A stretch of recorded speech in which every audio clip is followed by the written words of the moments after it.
Udah berapa order itu? Siap. Assalamualaikum warahmatullahi wabarakatuh. Selamat pagi dan semangat pagi untuk kita semuanya.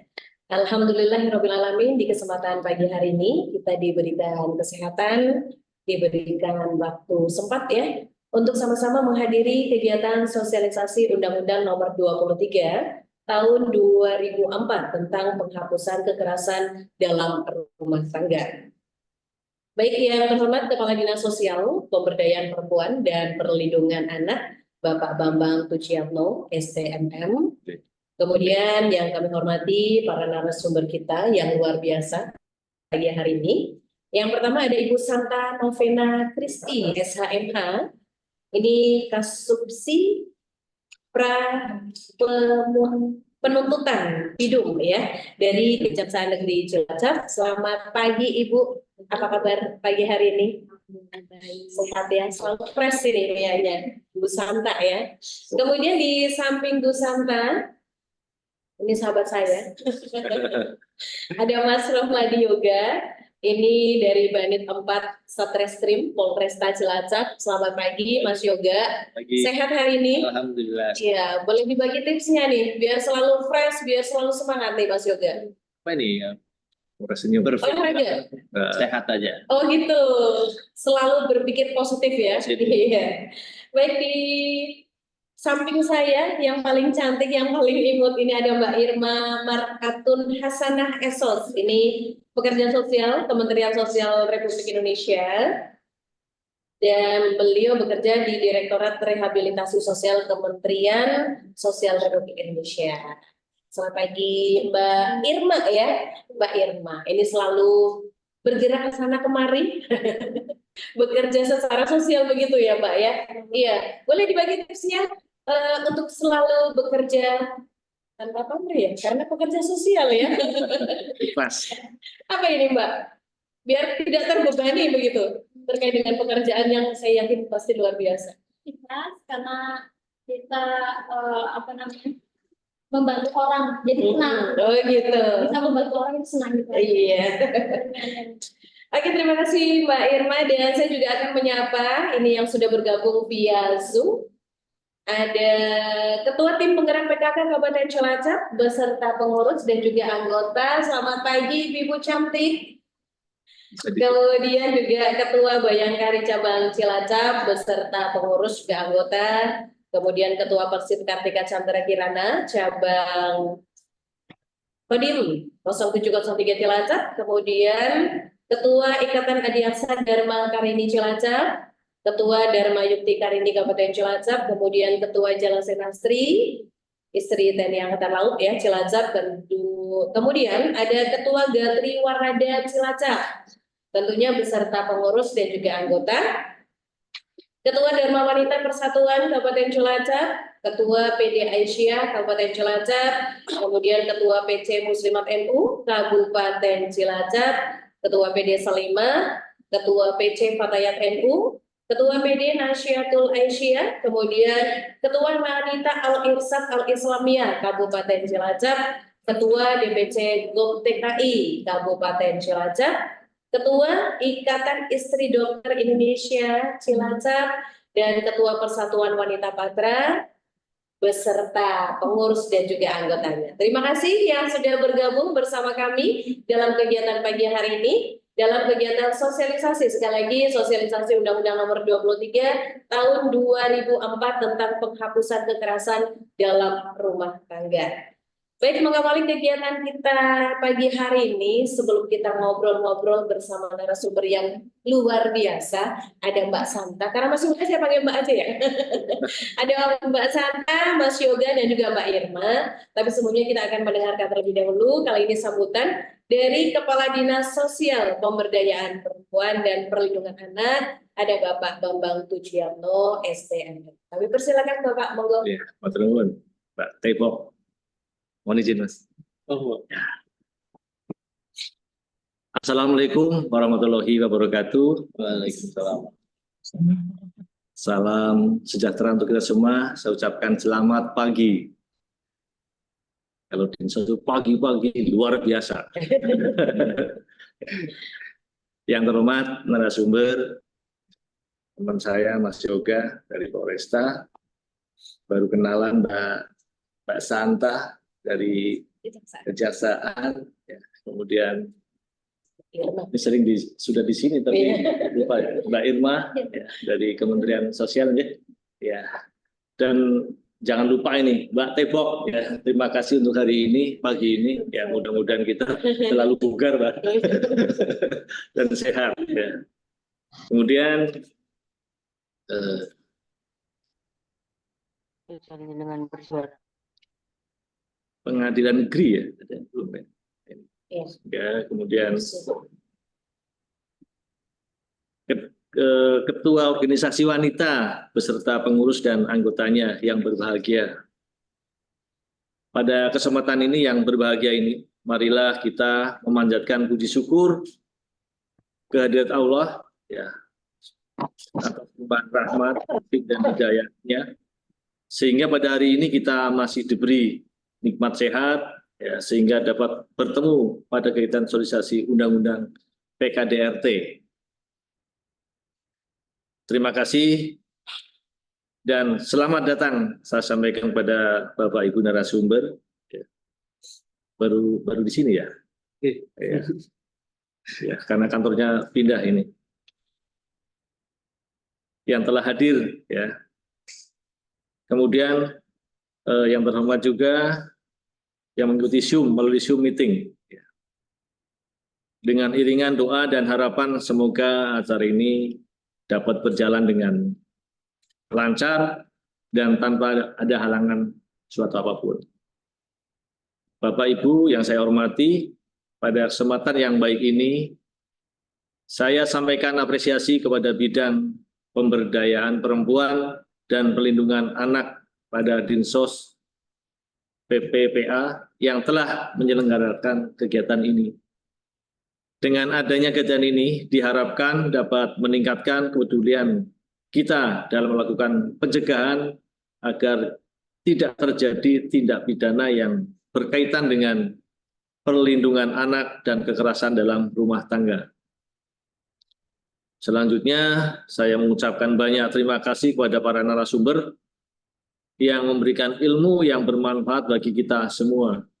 Sehingga ibu-ibu dari organisasi wanita akan memahami terkait dengan korban kekerasan dalam rumah tangga. Bapak Ibu yang berbahagia, perlu diketahui bahwa permasalahan seputar pelindungan anak, kekerasan dalam rumah tangga sering terjadi dan sampai saat ini masih banyak terjadi di Provinsi Cilacap. Di era teknologi, semua orang dapat mengakses informasi, mendapat kabar begitu cepat dan terkadang masif. Bapak Ibu yang saya hormati, bahwa kasus perlindungan anak seperti kasus bullying yang dilakukan oleh anak atau pelajar, kasus pencabulan, kasus persetubuhan dengan korban anak atau siswa, kasus anak berhadapan dengan hukum karena melakukan tindak pidana, dan masih banyak kasus lain yang korban ataupun pelakunya masih berusia anak.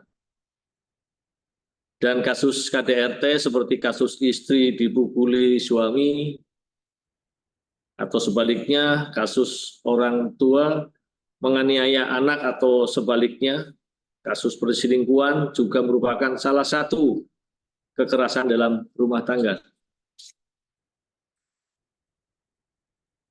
Sangat sering kita mendengar kasus seperti ini. Oleh karena itu, setiap orang akan lebih berhati-hati dan bersikap ataupun melakukan sesuatu karena ada dampak dari perbuatan yang dilakukan. Bapak Ibu yang saya hormati, perlu diketahui bahwa tujuan dari Undang-Undang PKDRT adalah satu, memberikan informasi, pencerahan, dan pemahaman dalam kehidupan berumah tangga. Yang kedua, mencegah terjadinya kekerasan dalam rumah tangga, ya, kekerasan fisik, kekerasan psikis, kekerasan seksual, dan penelantaran. Yang ketiga, menindak pelaku serta melindungi korban. Di Kabupaten Cilacap, jumlah korban perempuan dan anak banyak sekali udah ini. Contohnya di tahun 2020 jumlahnya 170 orang. Banyak ya. Kemudian di tahun 2021 103 ini turun ya. Kemudian di tahun 2022 ada 112 orang. Di tahun 2023 ada 134 orang. Dan tahun 2004 posisi bulan Juli sudah 59 orang ini. Masih banyak korban yang enggan melaporkan kekerasan yang dialami dengan berbagai alasan. Ya. Karena korban malu aibnya akan diketahui orang banyak. Data ini menunjukkan bahwa penyebab kekerasan masih disebabkan adanya kesenjangan kekuasaan antara laki-laki dan perempuan. Oleh karena itu, keberadaan Undang-Undang PDKRT perlu terus disosialisasikan, mengingat masih tingginya kasus kekerasan dalam rumah tangga yang terjadi di Kabupaten Cilacap, dan untuk merubah cara pandang dan perilaku masyarakat.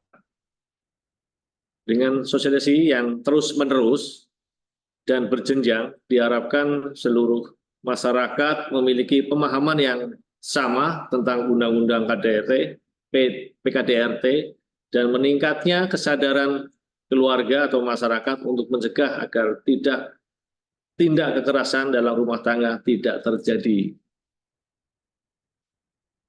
Bapak Ibu yang berbahagia, demikian yang dapat saya sampaikan, dan kepada ibu-ibu peserta sosialisasi saya ucapkan selamat mengikuti. Semoga memperoleh ilmu yang bermanfaat sesuai dengan yang diharapkan. Dengan mengucap Bismillahirrahmanirrahim, kegiatan sosialisasi Undang-Undang PKDRT Kabupaten Cilacap tahun 2024 saya dinyatakan dibuka. Terima kasih. Sekian. Wassalamualaikum warahmatullahi wabarakatuh. Kami ucapkan terima kasih untuk Bapak Kepala Dinas Sosial Pemberdayaan Perempuan dan Perlindungan Anak, Bapak Bambang Tujiatno, STMM, yang sudah memberikan sambutan sekaligus membuka secara langsung kegiatan sosialisasi Undang-Undang Nomor 23 Tahun 2004 tentang penghapusan kekerasan dalam rumah tangga.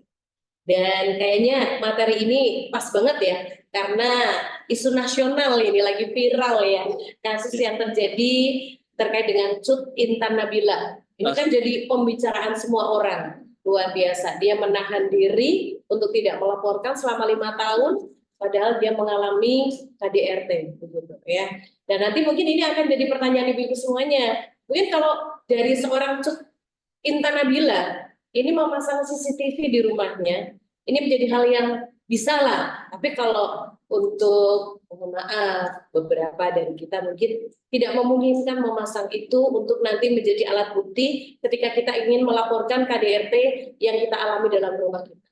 Nanti mungkin akan jadi pertanyaan tersendiri untuk ibu-ibu yang sudah bergabung via Zoom ya.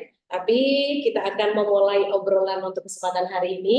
Dan buat ibu-ibu yang bergabung via Zoom, silakan yang mau mengajukan pertanyaan, kami tunggu ada beberapa teman operator yang siap ya nanti menampung pertanyaan-pertanyaan dari ibu-ibu semuanya dari gabungan organisasi wanita yang di kesempatan pagi hari ini sudah sangat antusias untuk bergabung bersama kita. Tapi kita akan memulai obrolan hari ini bersama dengan Mbak Santa, Mas Yoga, dan juga Mbak Irma terkait dengan pengimplementasian Undang-Undang Nomor 23 Tahun 2004. Apakah ini sudah sesuai dengan tujuan disusunnya undang-undang tersebut menurut Mbak Santa, Mas Yoga, kemudian Mbak Irma? Monggo, Bu Santa dulu yang mengawali. Terkait dengan pengimplementasian Undang KDRT itu ya kan tujuan dari diadakan adanya undang-undang penghapusan KDRT ini kan adalah untuk melindungi korban, menindak pelaku, termasuk juga kita untuk mensosialisasikan ini. Sosial ini juga tujuan dari undang-undang itu sendiri dalam rangka pencegahan, gitu kan. Nah, cuma terkait untuk penindakan pelakunya itu. Ini kan sebenarnya fenomena KDRT ini kan seperti gunung es ya Pak. Dia hanya sedikit dari yang data yang kita dapat itu kan mungkin hanya permukaannya saja, tapi di bawahnya itu kan banyak sekali yang belum dilaporkan, yang tidak karena KDRT ini kan sifatnya delik aduan ya Pak, yang mana bisa diproses selama ada aduan dari si korban. Jadi kalau tidak ada aduan ya tidak bisa diproses. Sedangkan selama ini yang terjadi korban-korban ini masih banyak pertimbangan terkadang untuk melaporkan atau bahkan sekedar menceritakan apa yang dialami saja dia mungkin masih ada rasa takut. Ya, gitu. Jadi mungkin itu PR kita semua untuk bagaimana kita bisa korban-korban KDRT ini terutama perempuan dan anak-anak ini punya rasa keberanian. Makanya tadi kata bukan Intan Nabila aja selama 5 tahun loh Pak menahan. Iya, karena mungkin pertimbangan katanya ini kan bertahan demi anak. Bagaimana itu yang masih menjadi PR kita semua. Mungkin tujuan untuk melindungi korban ini yang masih perlu kita tunjang agar mereka merasa punya keberanian ketika mengalami kekerasan itu, mereka berani paling tidak melaporkan atau menceritakan ke kerabatnya gitu agar bisa kita tangani. Jadi saya seperti itu. Dari Mas Yoga mungkin karena stigma di masyarakat juga ya, banyak yang menganggap bahwa meskipun KDRT itu terjadi, ini banyak yang tadi seperti Intan Nabila salah satunya bertahan demi anak-anak, bertahan dengan harapan pasangan hidupnya masih bisa berubah, bertahan. Kemudian ada juga yang berpikir bahwa ini aib keluarga saya simpan. Terus ada juga yang merasa bahwa ketika saya menceritakan pasangan hidup saya, ini sama saja menceritakan diri saya sendiri. Ada yang punya stigma seperti itu. Iya. Baik Mas Yoga, silakan monggo ditambahkan. Sebetulnya hampir sama apa yang dikemukakan Mbak Santa terkait tujuan PKDRT sama, yaitu untuk mencegah terjadinya, melindungi korban, menindak pelaku. Yang utama adalah memelihara keutuhan rumah tangga yang harmonis dan adil sejahtera sebetulnya. Ya itu tadi banyak dari korban atau pelapor ini nggak mau melaporkan, ya, seperti yang disampaikan bahwa pelapor ini tidak mau membuka aibnya, terus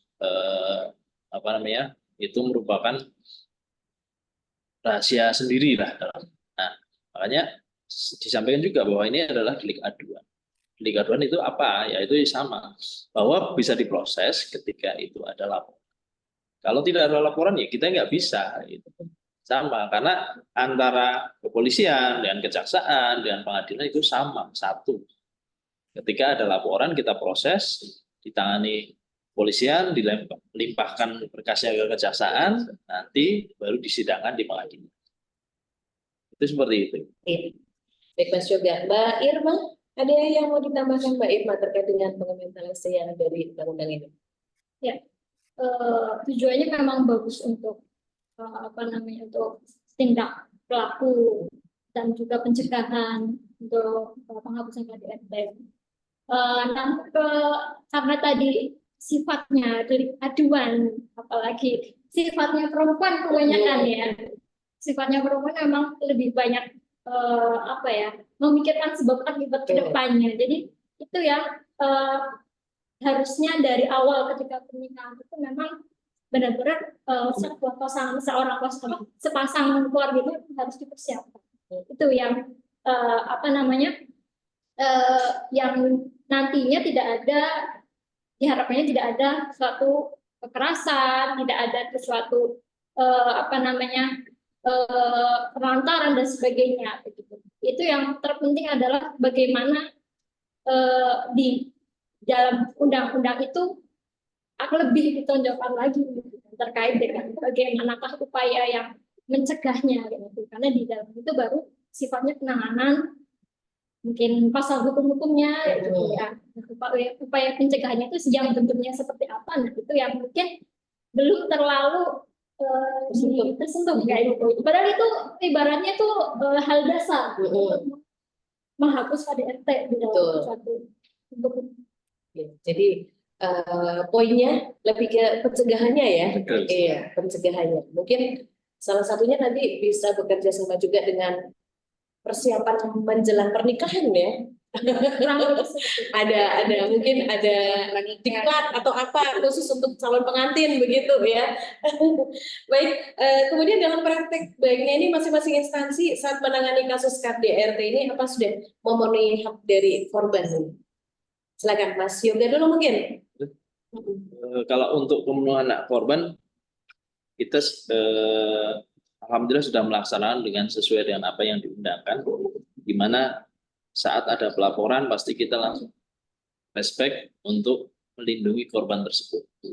Baik dengan kita koordinasi dengan dinas sosial untuk aman bagi si korban. Kemudian juga si korban juga memperoleh pendampingan untuk saat pemeriksaan, baik itu dengan kuasa hukum, baik dengan dinas sosial, itu pasti kita akan berhubungan. Selain itu juga kita juga menyediakan bimbingan saat pemeriksaan, baik sebelum pemeriksaan adanya bimbingan dari psikologis kita sendiri ataupun rohaninya.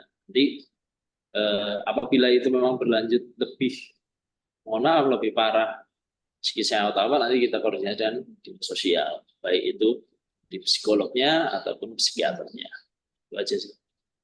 Bu Santa, kalau dari kejaksaan terkait dengan perlindungan hak korban, terutama di sini perempuan dan anak ya, yang kebanyakan tuh menjadi korban. Nah, di kejaksaan sendiri kami itu sudah memiliki pedoman nomor 1 tahun 2021 tentang akses keadilan bagi perempuan dan anak dalam penanganan perkara pidana.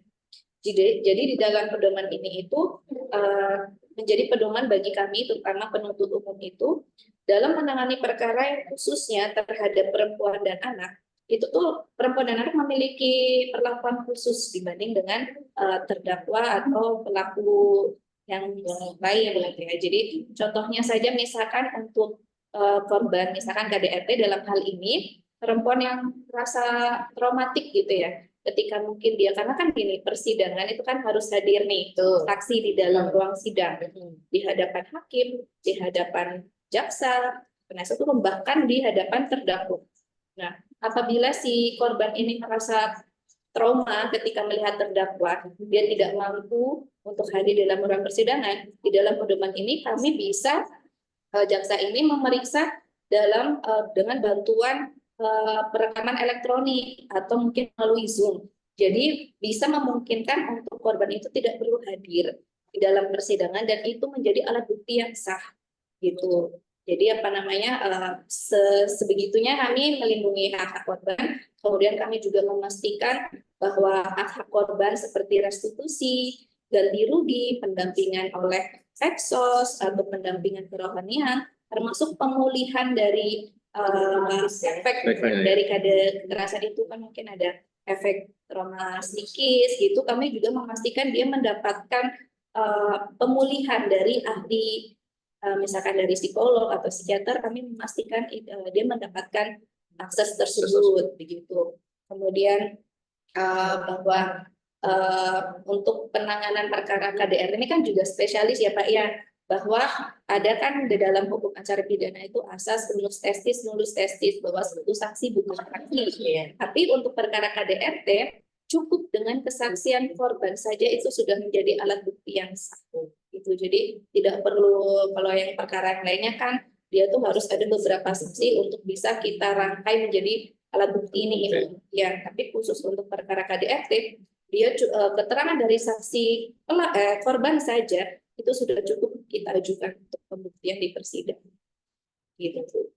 Jadi tadi disampaikan Mas Yoga ada rumah aman begitu ya, kemudian sama Mbak Santa disampaikan bahwa kalau memang korban ini merasa sangat trauma, cara bahasa Cilacapnya putih banget. Nah, wedi banget nek ketemu Keweden. pelaku kayak gitu ya. Wedi banget ketemu karo bojone maning, mau kan sepega obat belat. Itu bisa ya direkam melalui video atau via Zoom langsung ketika persidangan. Jadi tidak harus hadir langsung di situ ya. Iya.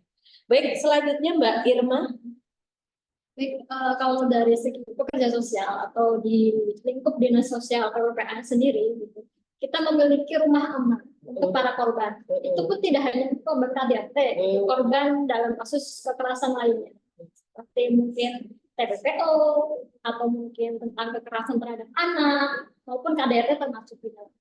Kita memiliki rumah aman, yaitu tujuannya adalah untuk memberikan alternatif pengamanan ketika di rumah mungkin kan membahayakan atau mungkin tidak aman untuk si korban atau dengan anaknya juga. Jadi sekaligus di rumah aman itu bisa menampung para korban termasuk anaknya, termasuk orang tuanya yang mungkin dalam lingkup rumah tangga itu. Nah, memang waktunya terbatas hanya 1 minggu sampai 10 hari. Namun insya Allah selama 7 hari 10 hari kan bisa untuk ibaratnya meringankan pemulihan traumanya sehingga si korban bisa berpikir lebih fokus lagi bagaimana untuk langkah selanjutnya kayak gitu setelah melaporkan dari kepolisian kayak gitu. Setidaknya seperti itu. Di rumah aman juga kita juga ada kegiatan konseling untuk para korban kayak gitu. Yaitu tadi tujuannya adalah paling tidak memulihkan kembali keberfungsian sosial si korban agar dia itu traumanya paling tidak ringan lagi, meringan gitu. Sehingga nanti kedepannya dia bisa berpikir positif. Kedepannya mau ngapain nih kayak gitu setelah ini, tidak terus-terusan larut kayak gitu di dalam ketakutan tadi, ada trauma, ada nanti aku gimana ya nanti kalau aku lapor orang ke suami gak ada ekonomi yang masuk dan sebagainya gitu kan ya, kadang-kadang itu mikirnya ya gitu. Nah itu di situ kita bantu agar si korban bisa berpikir lebih positif lagi agar kedepannya ada alternatif apa nih, solusi-solusi apa nih yang bisa dimanfaatkan oleh si korban. Selain itu kita juga mendampingi nih, korban punya hak untuk pendampingan dari mulai pemeriksaan ya Pak di kepolisian sampai dia itu menghadapi persidangan. Kita mendampingi mereka gitu. Karena kan memang namanya korban gitu menghadapi persidangan pertama kali kan, wow, aku sangat apa yang menakutkan mungkin dalam tanda kutip mereka nanti kalau aku nggak bisa ngomong, nanti kalau aku diserang gimana gitu ya, aku nggak ngaku kayak gimana. Nah itu kita perlu memberikan motivasi bagaimana beliau atau korban itu siap ketika menghadapi persidangan. Gitu. Jadi rumah aman ya, 7 sampai 10 hari. Ya, 7 sampai 10 hari sekitar segitu. Yang kita harapkan dengan begitu lapor ke kepolisian, kemudian korban dan mungkin anak ya dibawa ke rumah aman, diharapkan di situ mendapatkan konseling, mendapatkan pembinaan jiwanya ya. Karena biasanya kalau korban KDRT itu lebih ke fisik mungkin bisa langsung sembuh ya, tapi psikisnya, rasa takutnya itu akan muncul ketika seperti tadi itu hak korban yang luar biasa ketika tidak harus hadir langsung di persidangan, karena seringkali kita sebagai perempuan, saya sebagai perempuan itu ketika melihat orang yang melakukan sesuatu yang tidak menyenangkan saja kepada diri kita, lihat orangnya lagi kita ingat lagi gitu ya, apalagi ini sampai kekerasan dalam rumah tangga begitu ya, pelakunya adalah orang yang selama ini kita percaya, orang yang selama ini kita sayang, orang yang selama ini kita harapkan perlindungan untuk diri kita. Yang mudah-mudahan kita sih tidak berharap teman-teman mengalami kekerasan dalam rumah tangga. Kalaupun ada di lingkungan kita, ya supaya tidak jatuh korban yang fatal gitu ya. Mungkin kita bisa memberikan sosialisasi juga ya saat ini teman-teman yang sudah bergabung via Zoom ya, bahwa ketika nanti melaporkan jangan takut, kita akan dilindungi. Karena takutnya ketika kita lapor mungkin pelaku langsung ditangkap mungkin misalkan seperti itu. Tapi keluarga pelaku kan banyak. Nah takutnya kita tidak hanya mendapatkan tekanan dari itu, tapi dari keluarga. Begitu. Ya. Baik, masih diberikan kesempatan juga, silakan untuk teman-teman yang sudah bergabung via Zoom yang akan mengajukan pertanyaan, silakan. Ada beberapa teman operator yang nanti siap menyampaikan pertanyaan kepada para narasumber kita yang luar biasa pagi hari ini. Ada Mbak Santa dari Kejaksaan Negeri Cilacap, Mas Yoga dari Polresta Cilacap, dan yang cantik ada Mbak Irma dari Kementerian Sosial ya. Iya. Baik, kemudian yang selanjutnya, saat ini kan bisa dibilang kekerasan dalam rumah tangga masih cukup tinggi ya, meskipun mungkin angka yang dilaporkan masih sedikit, tapi seperti yang disampaikan tadi, seperti fenomena gunung es ya. Ini menurut pandangan Bu Santa, Mas Yoga, Mbak Irma, ini sebenarnya sih yang menyebabkan banyaknya terjadi kekerasan dalam rumah tangga selain faktor ekonomi bisa jadi loh. Iya. Mungkin monggo Mas Yoga dulu, Bu Santa dulu atau monggo. Pendengarannya. Baik, jadi faktornya itu sebenarnya banyak ya Bu ya, terutama yang paling banyak mungkin karena faktor ekonomi gitu kan. Cuma sebenarnya selain itu tuh saya pernah membaca sebuah makalah yang memang meneliti secara khusus faktor penyebab KDRT. Selain faktor ekonomi itu bisa jadi juga budaya patriarki gitu kan. Masih sangat kental ya di negara kita, yang mana budaya patriarki ini pada akhirnya itu berefek adanya rasa ketergantungan antara si dominan dengan si yang tergantung ini. Yang biasanya dominan adalah laki-laki, yang bergantungnya adalah perempuannya. Kadang di beberapa kasus ada yang si suami ini memang sengaja membuat sebuah kondisi ketergantungan itu, Pak. Karena agar dia bisa adanya relasi ketergantungan itu kan akan lebih mudah bagi si dominan untuk mengontrol yang bergantung itu. Nah, sebenarnya kondisi seperti itu juga masuk kekerasan loh Pak. Ketika adanya batasan antara si suami kadang dengan budaya patriarki ini kan si perempuan tidak boleh bekerja, si perempuan tidak boleh akses keluar rumahnya dibatasi, akses pergaulannya dibatasi gitu kan. Ini kan termasuk kekerasan juga. Gitu Pak. Iya. Ya, gitu kan Pak. Saya pernah ada loh baca suami yang ketika dia pergi bekerja, istrinya itu dikunci loh Pak. Jadi dari luar ada Pak sampai segitunya. Itu sebenarnya termasuk kekerasan gitu loh. Nah, rasa ketergantungan inilah yang pada akhirnya membuat korban yang biasanya itu istri perempuan itu dia karena ada rasa ketergantungan, saya bisa hidup bagaimana hidup anak saya, dan saya ketika kalau suami saya di penjara, siapa yang akan menghidupi? Nah, rasa-rasa seperti itu yang membuat mereka memendam kembali. Sebaiknya nggak usah, nanti bagaimana hidup saya? Gitu. Jadi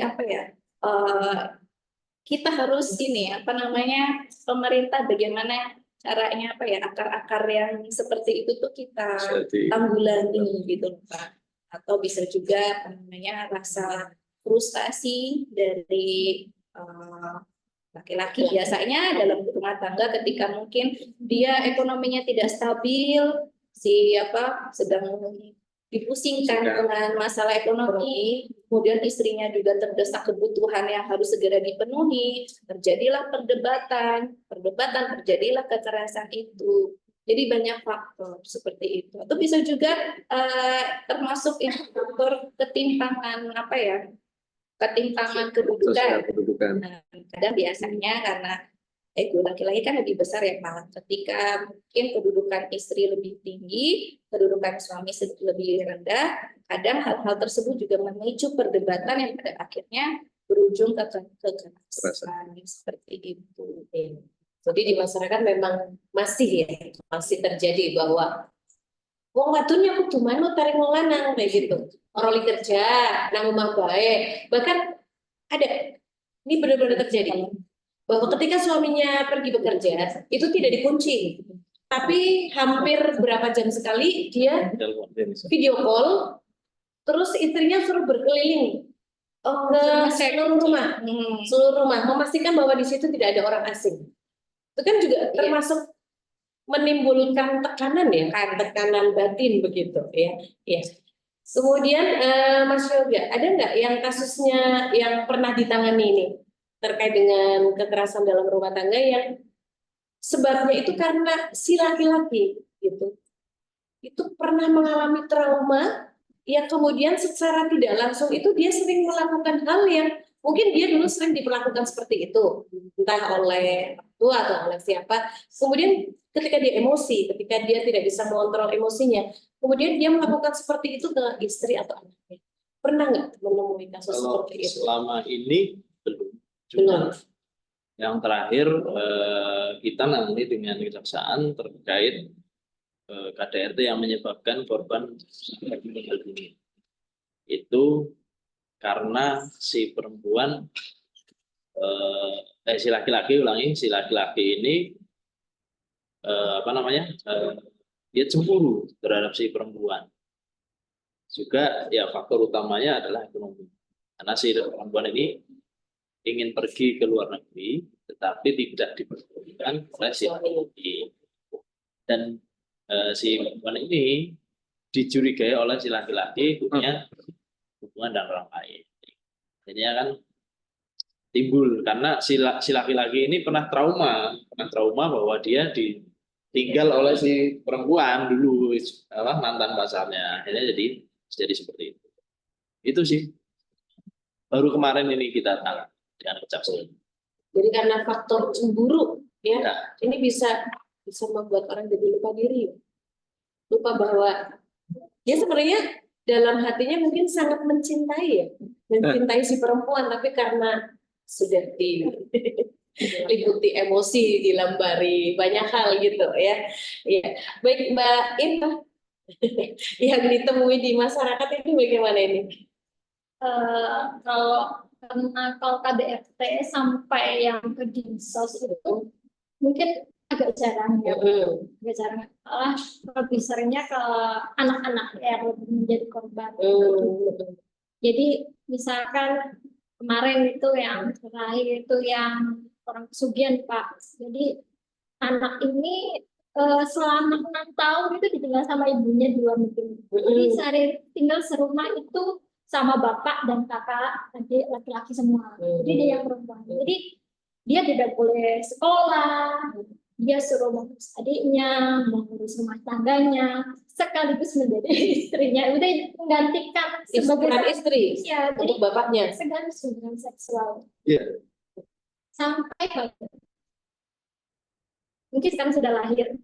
Nah itu yang marak sekarang seperti itu. Jadi mungkin awalnya karena faktor ekonomi kan, mungkin suami atau sebagai peran bapak ini secara ekonomi kurang dominan, kurang mampu atau seperti apa, jadi kan istri berpikir untuk membantu, tapi membantunya harus pergi jauh karena mungkin lebih mudah mungkin kalau ke luar negeri ya, lebih banyak, lebih mudah, lebih cepat kayak gitu kan. Kebetulan kan Cilacap itu mayoritas kan menjadi tenaga migran, tenaga migran wanita itu banyak banget di Cilacap dan mungkin nomor 2 atau nomor 1 mungkin di Indonesia kayak gitu. Nah itulah yang faktor-faktor itu kemudian yang menjadi berdampak itu bukan hanya si istri tapi anak-anak juga gitu. Dan lemahnya pemahaman tentang rumah tangga ketika awal rumah tangga itu pun juga belum adanya satu antara yang lain, antara suami istri saling mengetahui, saling memahami gimana sih karakter si suami, si istri, kemudian bagaimana tentang kematangan ekonominya seperti apa. Nah itu yang kelemahan itu yang harusnya itu sudah mengetahui, saling memahami dari awal, sehingga ketika nanti suatu saat di keluarga itu menemui permasalahan sekecil apapun atau sebesar apapun, mereka dapat mengontrol kayak gitu. Ya harapannya ketika awal menikah saling menikah itu nanti harus ada pemahaman, komitmen satu sama lain. Jadi mungkin perjanjian pranikah, nah itu kan menjadi hal yang apa ya, yang masih aneh ya, masih belum familiar di kalangan masyarakat. Tapi kayaknya kalau melihat situasi seperti sekarang ini, di tengah gempuran luar biasa ya gitu ya. Ini mungkin bisa juga ya seperti itu ya.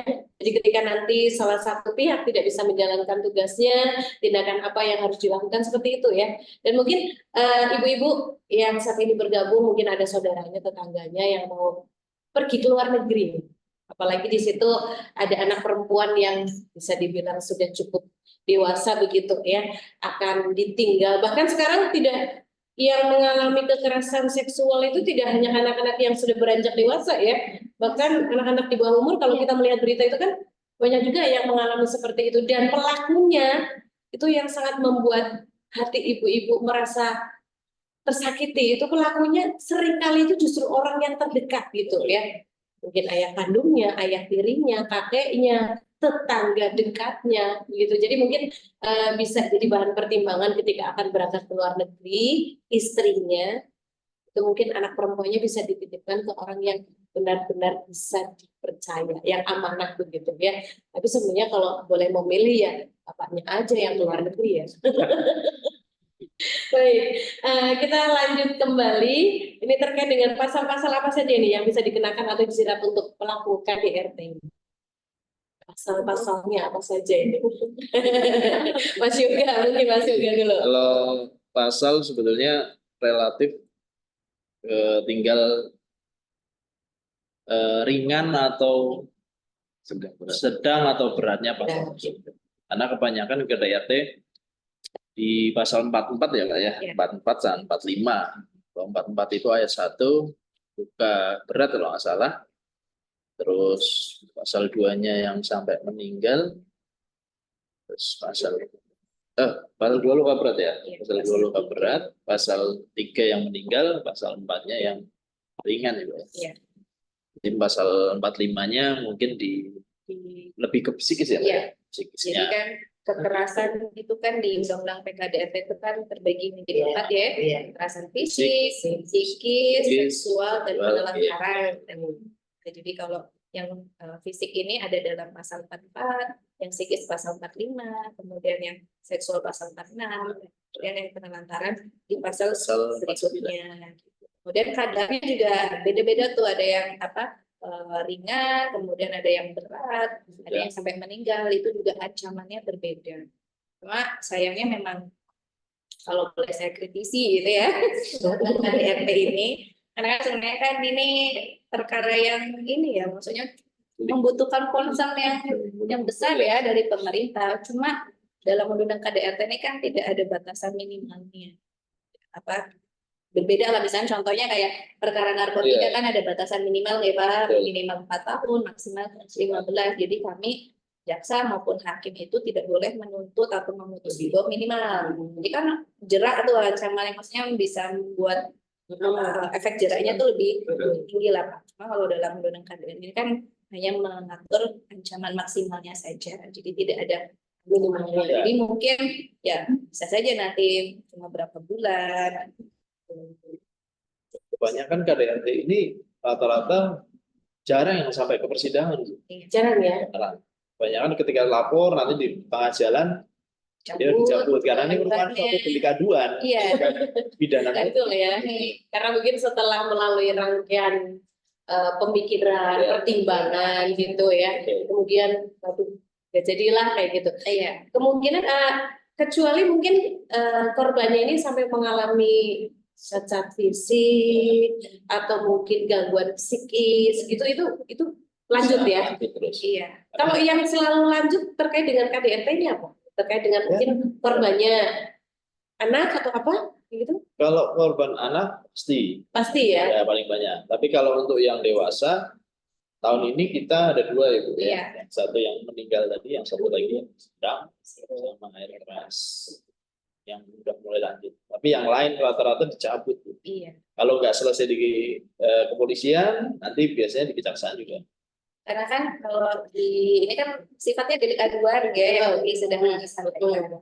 Nah, delik aduan ini dalam batas 3 bulan, misalkan dia mau mencabut aduan ini, ya sudah berarti tidak diproses, tidak lanjut. Jadi kami tidak bisa melanjutkan kalau laporannya dicabut. Berbeda dengan delik biasa kan mau ada pencabutan atau segala macam tidak dilaporkan oleh sini juga kita akan tetap lanjutkan sampai sidangnya gitu. Jadi misalkan dalam waktu 3 bulan dia merasa mungkin nggak mau dilanjutkan atau sudah damai dengan keluarganya ya dia mencabut ya sudah. Jadi tidak akan sampai ke persidangan. Ini biasanya berdasarkan pengalaman nih yang terjadi. Ini biasanya pencabutan itu terjadi ketika masih di kepolisian atau sudah di kejaksaan. Dua-duanya. Dua-duanya. Ya. Dalam waktu 3 bulan Dalam waktu itu. Gitu. Iya. Nah, terkait kalau misalkan mengalami pencabutan gitu, berarti kan nggak proses ya, nggak proses lanjut di pengadilan begitu ya. Lah dari pekerja sosial sendiri ini setelah pencabutan kan sudah tahu nih ada kasus nih kekerasan dalam rumah tangga si A melakukan kekerasan terhadap istrinya si B. Ini nanti setelah dicabut itu ada pendampingan nggak? Ada monitoring nggak dari teman-teman pekerja sosial? Maksudnya kan bukan tidak mungkin. Sekarang mungkin sadar ya melakukan perbaikan begitu ya antara dua insan yang saling mencintai sebenarnya ini. Ini dari pekerja sosial ada nggak? Maksudnya ya 1-2 kali datang mengunjungi untuk memastikan bahwa memang semuanya sudah berjalan baik-baik saja selama ini gitu. Kalau dicabut kasusnya gitu. Kalau selama ini karena kita kan bekerja sama dengan PPA ya, pemberdayaan perempuan, biasanya kita monitoring via handphone, kalau nggak lewat lingkungan masyarakat sekitar.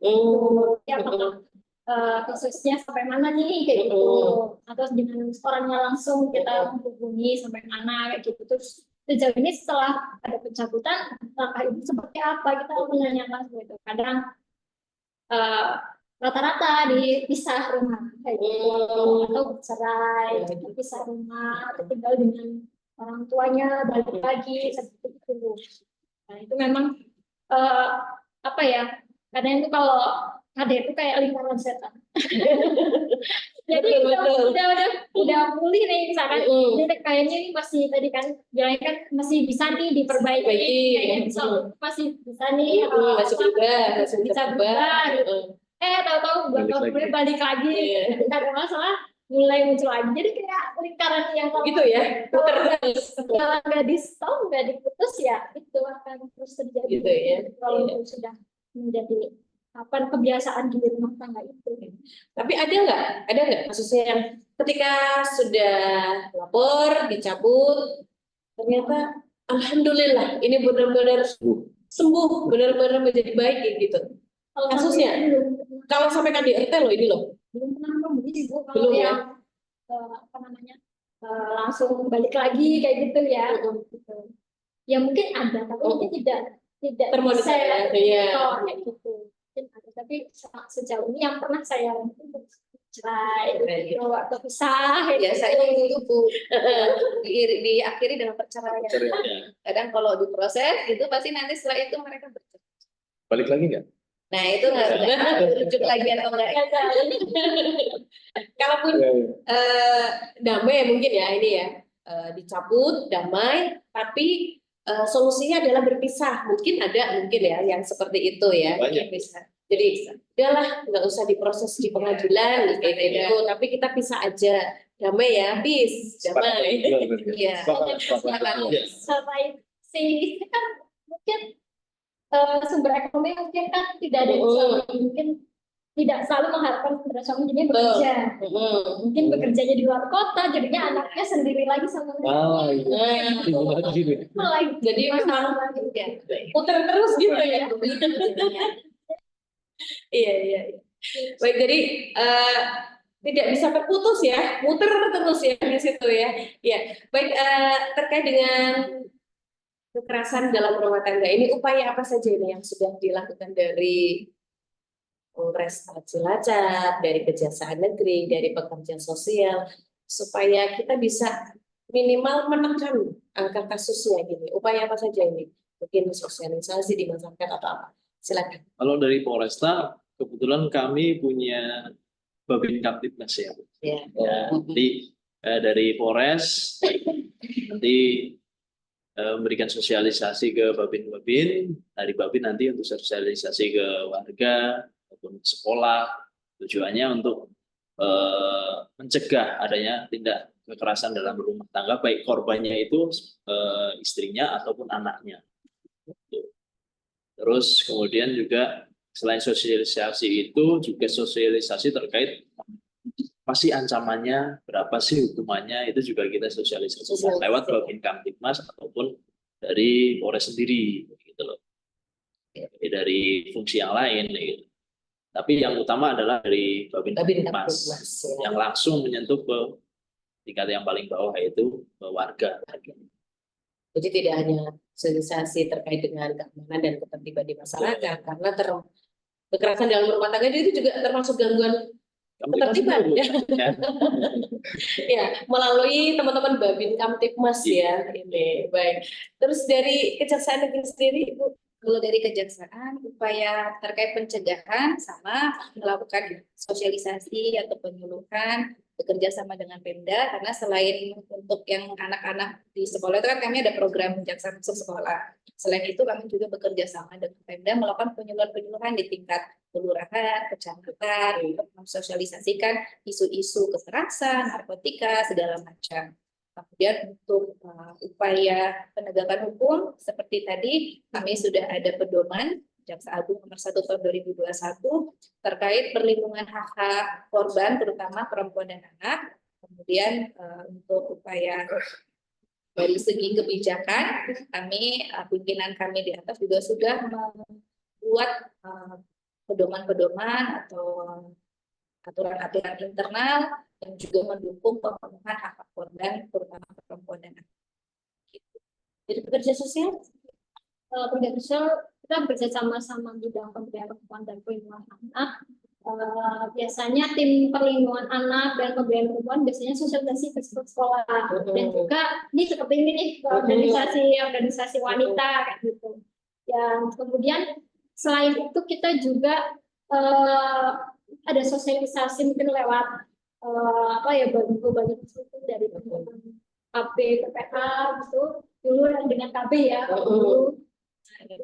Sekarang sekarang sudah kita gitu ya, tapi kita tetap momennya tetap tujuannya sama, melakukan penyuluhan dengan berbagai media. Kita juga ada mungkin dari bidang perlindungan perempuan dan anak ini juga ada mungkin hotline. Terus selain itu kita juga ada penanganan yang mungkin lewat instansi di luar dunia sosial, seperti misalkan penanganan terutama sih penanganan ketika pasca kekerasan atau pasca kasus, kita juga bekerjasama dengan Kementerian Sosial. Misalkan si korban membutuhkan layanan rehabilitasi yang lebih lama lagi, kita bisa dengan Sentra Satria Baturade itu Kementerian Sosial. Kemudian ada juga di situ ada bantuan-bantuan yang itu tujuannya bisa menopang kebutuhan pokoknya ketika mengalami pasca ya. Gitu. Dan juga rehabilitasi perawatan di rumah Sentra Satria Baturade. Pak Bambang mungkin ada yang mau ditambahkan Bapak terkait dengan upaya-upaya ini? Tambah asik ini ya. Tambah asik, terus kita karena kita juga punya istri, punya anak, jadi merasakan semua. Jadi kebetulan saya di dinas sosial LP dan WA, ya upaya-upaya untuk pencegahan itu ada. Ya, salah satunya ini kita sosialisasi ya, ke masyarakat, ke organisasi perempuan semuanya. Jadi tadi yang pertama saya sebelum pernikahan itu ada namanya diklat ya. Iya, mungkin. Iya, diklat itu mungkin sangat efektif ya kalau benar-benar itu dijalankan. Ya kadang-kadang kita pengantin baru pasti iya aja. Ya kan, iya aja. Berkomitmen ya iya aja. Setelah menjalankan ya proses kekeluargaan dan sebagainya pasti ada masalah di situ. Ya, masalah itu juga harus dikomitmen bersama. Ya, kalau ini pengen rukun kita harus bagaimana? Ya, kedua belah pihak. Ya, tadi lingkaran setan ya Mbak ya. Ya, lingkaran setan juga betul aja. Udah punya anak satu misalnya. di situ terkait mungkin KDRT mungkin sepele lah, kemudian ujungnya cerai. Di situ ada anaknya mungkin, waduh, bisa rebutan anak, bisa anaknya dititipkan ke kakeknya, neneknya. Ini malah tambah ini lagi, tambah apa ya? Memperluas. Nah, jadi saya upayakan mungkin ya dengan sosialisasi ini ya saya mohon semuanya lah bisa dari mungkin KUA-nya ya, dari mulai masuk ke KUA sudah berkomit ya, pengolahnya ini juga mungkin nantinya dengan komitmennya MOU di atas materai.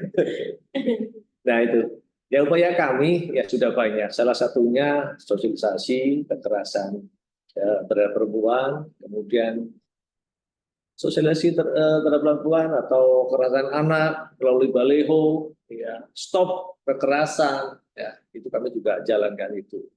Ya. Kemudian ada juga kita apa ya, melindungi korban ya dengan pemusir dan lain-lainnya. Ya. Intinya kita sudah merangkul semuanya. Tapi kembali lagi, ya, kalau ada lingkaran setan aja tadi, ya akan membuahkan apa? Nggak akan selesai. Selesainya di mana, dia benar pihak selesai. Tapi kalau nggak nyadari semuanya ya akan tambah hancur. Masuknya ke dinsos lagi, anak terlantar dan sebagainya. Itu Mbak. Ya, mungkin. Baik, terima kasih Pak Bambang sudah menambahkan ya terkait dengan upaya-upaya yang dilakukan oleh masing-masing ya dari Polresta tadi melalui Babin Tipmas, kemudian dari Kejaksaan ini sudah melakukan kerjasama dengan sekolah-sekolah, kemudian dengan pemerintah daerah untuk melakukan sosialisasi, kemudian dengan pekerja sosial ini juga sudah melakukan banyak hal tentunya begitu ya. Ya baik, kami juga memberi kesempatan untuk ibu yang sudah bergabung langsung untuk memberikan pertanyaan langsung melalui video boleh, pertanyaan melalui chat juga boleh. Bagaimana Mbak Heni, sudah adakah? Oh, dari mana ini ya? Assalamualaikum warahmatullahi wabarakatuh. Waalaikumsalam warahmatullahi wabarakatuh. Sebutkan nama dulu Ibu dari mana? Izin saya Putri Rahayu mewakili DPC PP PAUD Kabupaten Cilacap. Oke. Dari DPC PP PAUD ya, Kabupaten Cilacap. Silakan pertanyaannya. Izin bertanya Ibu, untuk saat ini kan anak sekarang tidak lepas dari KDRT karena masalah ekonomi keluarga, sehingga menjadi korban pelampiasan orang tua. Seandainya saya mengetahui adanya kasus KDRT tersebut, kemudian saya melaporkan kepada pihak yang berwajib, namun terlapornya itu tidak terima. Terus sikap saya bagaimana ya Bu? Mohon petunjuk. Terus pertanyaan yang kedua, kan sekarang marak kasus KDRT yang dilakukan oleh para artis. Nah, itu tujuannya tuh hanya untuk mencari popularitas atau untuk keuntungan sendiri. Nah, itu jika ditiru oleh masyarakat, apakah langsung terjerat hukum atau masih ada mediasi? Sekian Ibu, terima kasih. Baik, terima kasih Ibu Rahayu ya dari DPC PP PAUD Kabupaten Cilacap ini terkait dengan tadi. Iya, sebenarnya itu jadi pertanyaan. Yang berhak melaporkan, apa tetangga boleh, saudara boleh, atau yang ada di lingkup keluarga itu saja yang boleh melaporkan? Itu mungkin yang jadi pertanyaan dari Mbak Rahayu, kemudian tadi artis. Monggo, silakan Mas Yoga, Bu Santa, atau Mbak Irma. Monggo. Saya jawab nggih yang terkait Mbak Rahayu ya, terkait laporan. Sebetulnya terkait KDRT itu yang berhak melaporkan secara langsung adalah korban. Akan tetapi apabila korban tidak bisa, harus memberikan surat kuasa yang ditunjuk. Dapat memberikan kuasa. Misal ke kuasa hukumnya atau ke saudaranya. Gitu. Apabila ada yang kalau terjadi kepada anak, otomatis salah satu ada wali, orang tuanya atau pengasuhnya yang saat itu ditunjuk untuk anak tersebut. Nah, yang menjadi pertanyaan Mbak Sri kan, ketika kita melihat, Nah, ya, Kita orang lain. gitu. monggo silakan, akan tetapi harus didampingi dari keluarga, Oh, gitu. ya keluarganya, misalnya omnya atau siapa untuk eh, melaporkan dengan adanya surat kuasa tersebut dari si korban atau ibu dari si korban tersebut. Gitu. Kalau tidak terima, nah, Kalau kan tadi tidak- ada tambahan juga ya. Iya. Kalau yang dilaporkan tidak terima, terus saya harus bagaimana? Apa? Maksudnya dalam artian tidak terima yang seperti apa? Kalau tidak terima dilaporkan, maksudnya si ibu ini kenapa kamu laporin nih? Gitu. Nah, Ya, seperti itu. Nah, makanya tadi disampaikan ketika saat melaporkan didampingilah dari pihak keluarganya. Harus ada surat kuasa gitu nah, juga gitu. ya. Kan bisa dijawab nanti, oh saya berdasarkan surat kuasa dari korban. Gitu. Karena hampir kejadian, kecuali itu adalah perbuatan yang terkait oleh kita ya, dalam artian oleh polisian atau misalnya dari kejaksaan melihat saat itu ada kejadian, oh pidana yang murni dalam artian kayak pencurian, ada oh ketahui baru langsung. Tapi kan kalau untuk KDRT ini salah satunya adalah dengan surat kuasa. Kalau tidak bisa melaporkan secara Langsung korbannya, begitu ya. Karena yang berhak melaporkan langsung itu korban. Kalaupun yang melaporkan pihak lain, itu harus ada surat kuasa dulu, begitu. Mungkin ya, menambahkan Menambahkan sedikit dulu ya, misalkan gimana nih caranya gitu, saya paham gitu. Karena kan ya itu tadi KDRT ini kan delik aduan, yang mengadukan ini kan si korban gitu kan. Mungkin saya bisa kasih saran, misalkan kita sebagai tetangga atau keluarga yang melihat nih, saya tahu nih si A di KDRT ini sama suaminya gitu kan. Nah, apa lebih baik nih mungkin saran saya kita yang melihat itu mengamankan saja dulu korban.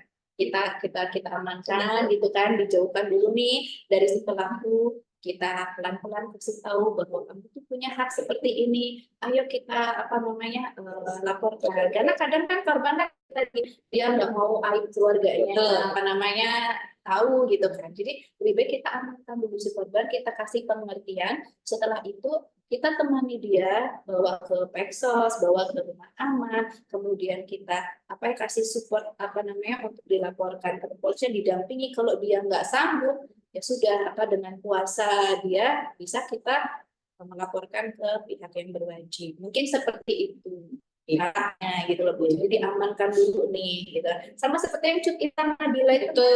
Dia ini kan teman-temannya kan langsung bawa si Intan, diamankan dulu, dikasih support gitu kan. Seperti itu. Ya memang kadang-kadang pelaku korban kekerasan dalam rumah tangga itu memang butuh support dulu, butuh dukungan dulu.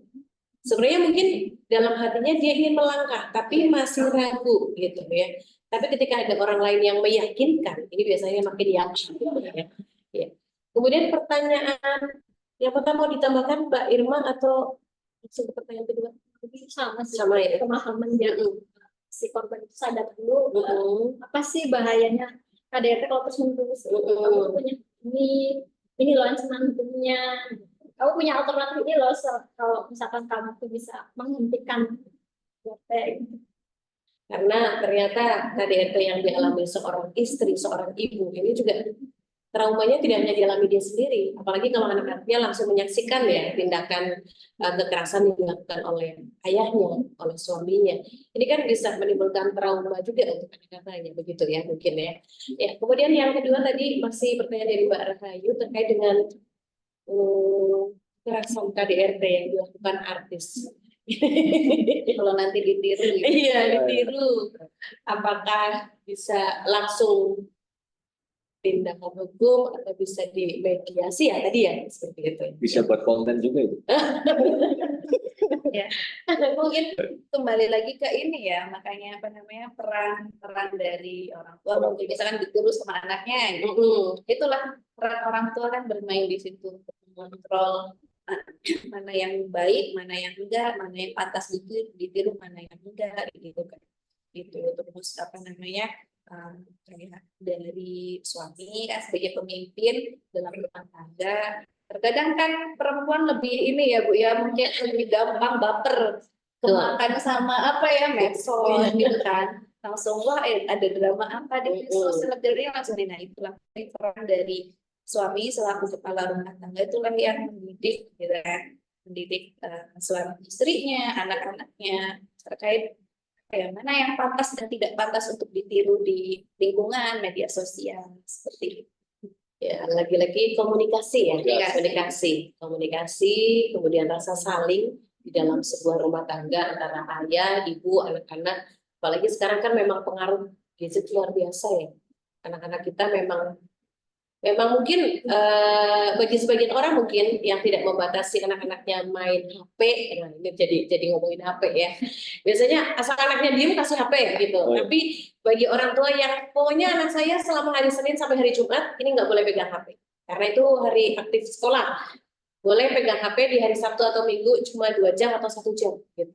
Bagi sebagian masyarakat mungkin kok ibunya kejem banget, tapi ternyata itu pengaruhnya luar biasa ya untuk anak-anak kita ini.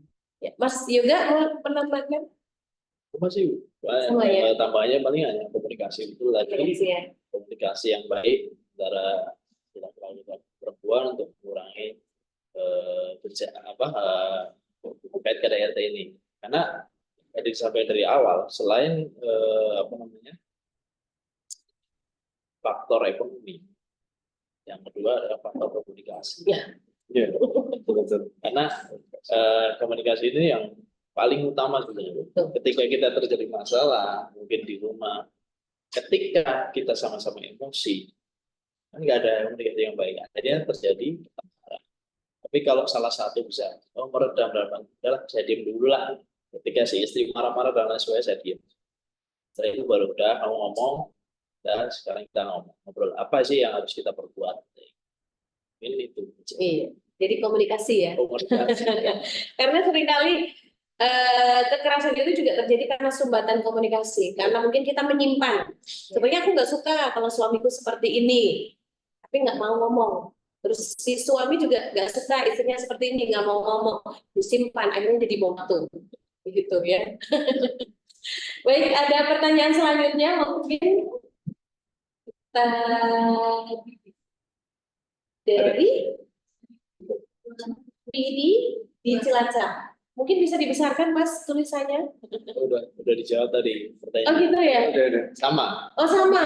Ketika sedang melihat apa yang dilakukan dan apakah saya bisa melerai atau melaporkan. Kita tadi pertanyaan udah sama. Oh iya. Kalau melerai mungkin bisa nggak? Boleh. Melerai. Karena kalau zaman dulu kan maaf nih sering ya. Aja dulu urusan yang mau. Tapi ketika terjadi sampai terjadi kekerasan dalam kumpul dan lain sebagainya, boleh. Kita yang melihat secara langsung boleh, dari jangan. Terus terkait dengan alat bukti ya, ketika kita mau melaporkan harus ada buktinya, gitu ya. Jadi kalau kekerasan fisik, ada mema, ada visu mungkin ya seperti itu. Tapi kalau soal kekerasan dalam hal kata-kata, mungkin penghinaan, gitu. Psikiatri. Oh gitu. Dan juga dasarnya dari visu. Kalau bukti berupa screenshot ya, mungkin kita tidak langsung misalkan berantem nih, tapi tidak hanya dalam bentuk ngomong langsung kayak gini, tapi penghinaan dalam bentuk chat. Screenshot chat ini bisa jadi alat bukti nggak? Lebih ke petunjuk ya? Lebih ke petunjuk. Jadi gitu, bukti selain saksi, ahli, surat itu kalau dia berkaitan dengan alat bukti lainnya itu nanti bisa menjadi alat bukti petunjuk. Gitu. Kemudian mungkin saya menambahkan sedikit, apakah ini terkait saksi yang melihat gitu ya? Mungkin kadang-kadang mereka kan acuh karena takut terlibat gitu ya kan? Jadi saksi ya, biasanya. jadi saksi. Nah, itu tenang saja karena kan kita punya lembaga LPSK. Nanti dari penyidik, dari kejaksaan juga pasti akan berkoordinasi untuk bisa melindungi korban dan saksi nanti dilindungi oleh LPSK. Akan dirahasiakan nanti dari laporannya, identitasnya segala macam, termasuk ketika dia nanti ke persidangan pun pasti dari pihak LPSK, dari penyidik akan berkoordinasi untuk keamanan dari si korban maupun saksi ini. Jadi jangan takut, bisa kita melihat itu apa-apa dilerai atau apa, misalnya kita dampingi korbannya, nanti akan banyak para pihak dari pemerintahan juga ada Peksos yang mendampingi juga dari awal kan. Jadi ada perlindungan untuk ada sih ya. Jadi kalau memang kita lihat, kalau baiknya ya supaya tidak terjadi hal yang tidak diinginkan, kita melerai begitu ya. Ini sudah menjadi, karena lagi-lagi mungkin kasus-kasus seperti ini tidak hanya jadi tanggung jawab pemerintah, tapi tanggung jawab kita bersama begitu ya. Masyarakat. Baik, kemudian terkait dengan rehabilitasi yang didapatkan dari korban-korban dari kekerasan dalam rumah tangga ini apa saja ini? Rehabilitasi kalau di kita dari jadi di situ memang rehabilitasi itu kan banyak macamnya ya. Rehabilitasi kan ada rehabilitasi psikisnya, rehabilitasi dari perawatannya, maksudnya dia tuh mungkin fisiknya tidak terurus kan, mungkin karena itu tadi, karena traumanya, jadi kan fisiknya nggak terurus tuh, mungkin dia jarang mandi karena terlalu larut dengan kesedihannya, ya kan? Nah, gimana cara kita memulihkan, bagaimana dia tuh berfungsi sosial secara keseluruhan, gitu, dari fisiknya, dari psikisnya, kemudian hubungan sosialnya dengan lingkungan, biasanya kan menutup diri habis itu ya, dengan lingkungan masyarakat mungkin malu, menutup diri dengan lingkungan.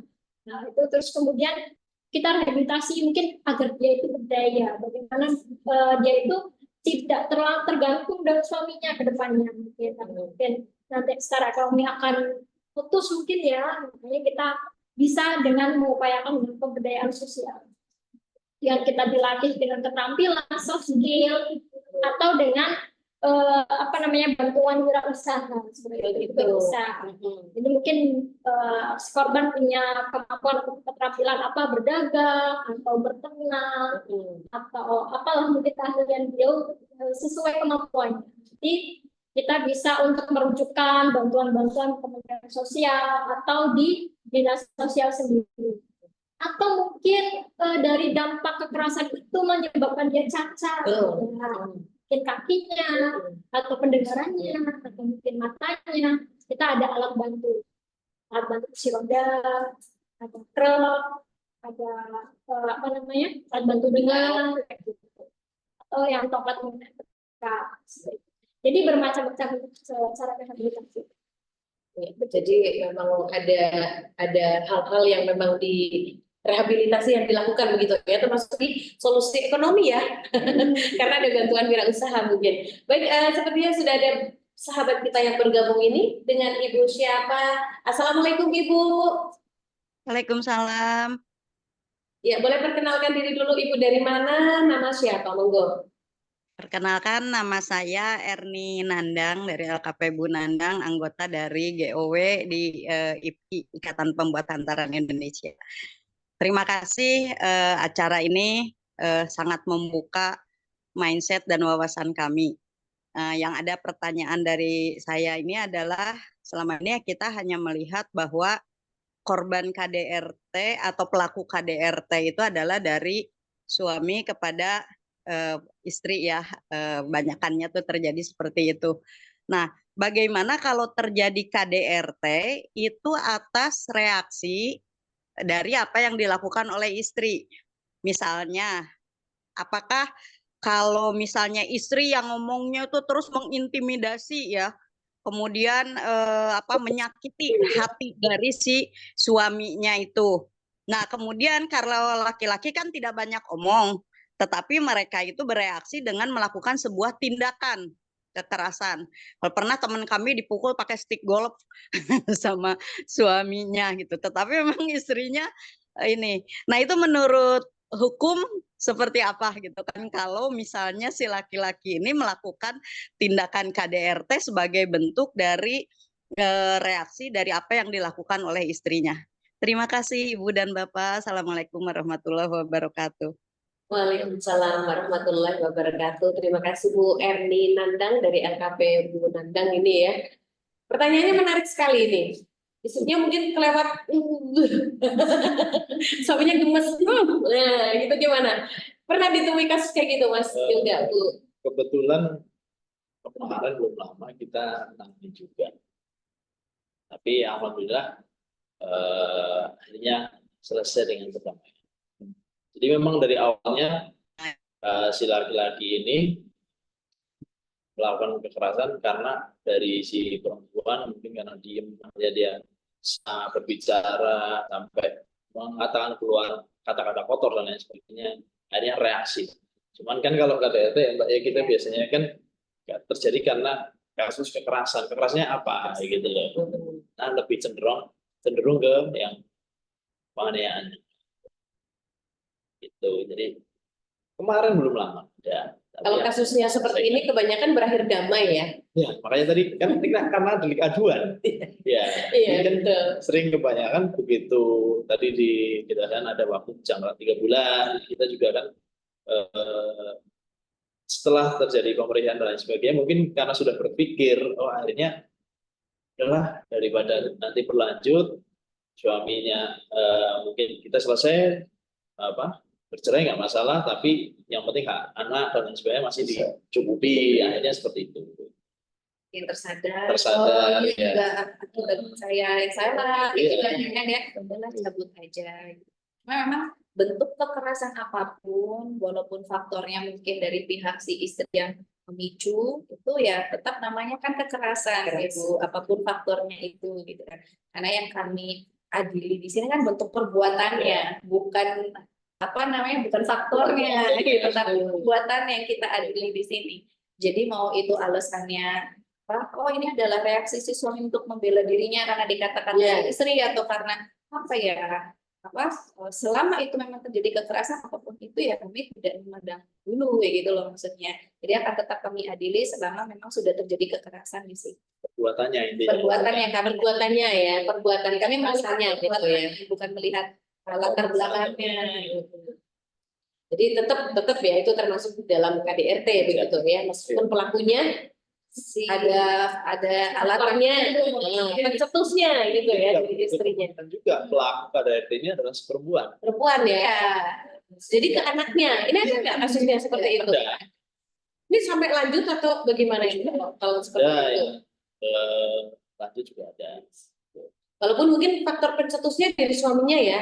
Jadi karena dia tidak berani menyampaikan ke suaminya, akhirnya kalau orang Jawa bilang anak kasing ames. Yes. Nah, ada kasus-kasus seperti itu Mas Yoga? Ada.